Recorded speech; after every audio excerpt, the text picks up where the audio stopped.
Oliver, being left to himself in the undertaker's shop, set the lamp down on a workman's bench, and gazed timidly about him with a feeling of awe and dread, which many people a good deal older than he will be at no loss to understand. An unfinished coffin on black trestles, which stood in the middle of the shop, looked so gloomy and death-like that a cold tremble came over him, every time his eyes wandered in the direction of the dismal object, from which he almost expected to see some frightful form slowly rear its head, to drive him mad with terror. Against the wall were ranged, in regular array, a long row of elm boards cut in the same shape, looking in the dim light, like high-shouldered ghosts with their hands in their breeches pockets.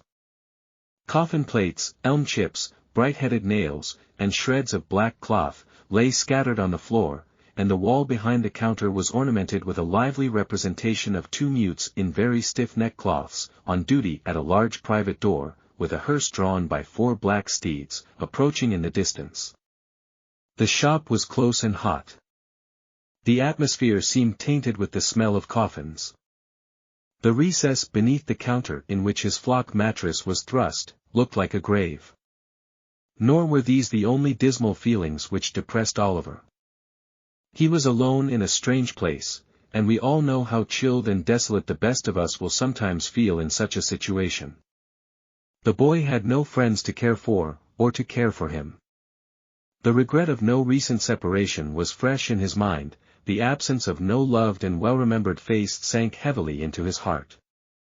But his heart was heavy, notwithstanding, and he wished, as he crept into his narrow bed, that were his coffin, and that he could be lain in a calm and lasting sleep in the churchyard ground, with the tall grass waving gently above his head, and the sound of the old deep bell to soothe him in his sleep. 40 Oliver was awakened in the morning, by a loud kicking at the outside of the shop door, which, before he could huddle on his clothes, was repeated, in an angry and impetuous manner, about 25 times. When he began to undo the chain, the legs desisted, and a voice began. "Open the door, will yer?" cried the voice which belonged to the legs which had kicked at the door. "I will, directly, sir," replied Oliver, undoing the chain, and turning the key. "I suppose you're the new boy, ain't yer?" said the voice through the keyhole. "Yes, sir," replied Oliver. "How old are yer?" inquired the voice. 10, sir," replied Oliver. "Then I'll whop yer when I get in," said the voice, "you just see if I don't, that's all, my workus brat." And having made this obliging promise, the voice began to whistle.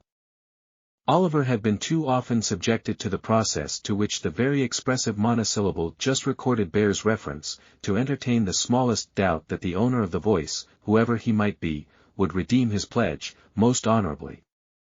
He drew back the bolts with a trembling hand, and opened the door. For a second or two, Oliver glanced up the street, and down the street, and over the way, impressed with the belief that the unknown, who had addressed him through the keyhole, had walked a few paces off, to warm himself, for nobody did he see but a big charity boy, sitting on a post in front of the house, eating a slice of bread and butter, which he cut into wedges, the size of his mouth, with a clasp knife, and then consumed with great dexterity. "I beg your pardon, sir," said Oliver at length, seeing that no other visitor made his appearance, "did you knock?"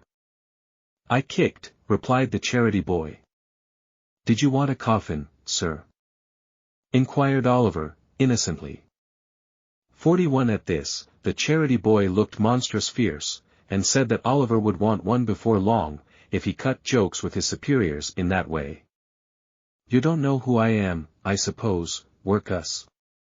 said the charity boy, in continuation, descending from the top of the post, meanwhile, with edifying gravity.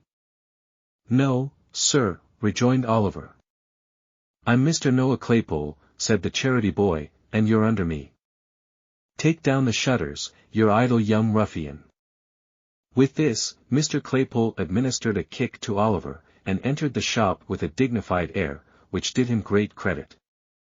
It is difficult for a large-headed, small-eyed youth, of lumbering make and heavy countenance, to look dignified under any circumstances, but it is more especially so, when superadded to these personal attractions are a red nose and yellow smalls.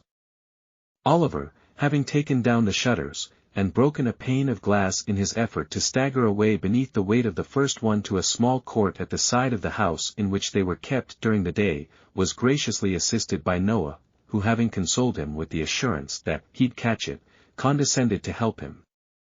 Mr. Sowerberry came down soon after. Shortly afterwards, Mrs. Sowerberry appeared. Oliver having caught it, in fulfillment of Noah's prediction, followed that young gentleman down the stairs to breakfast. "Come near the fire, Noah," said Charlotte.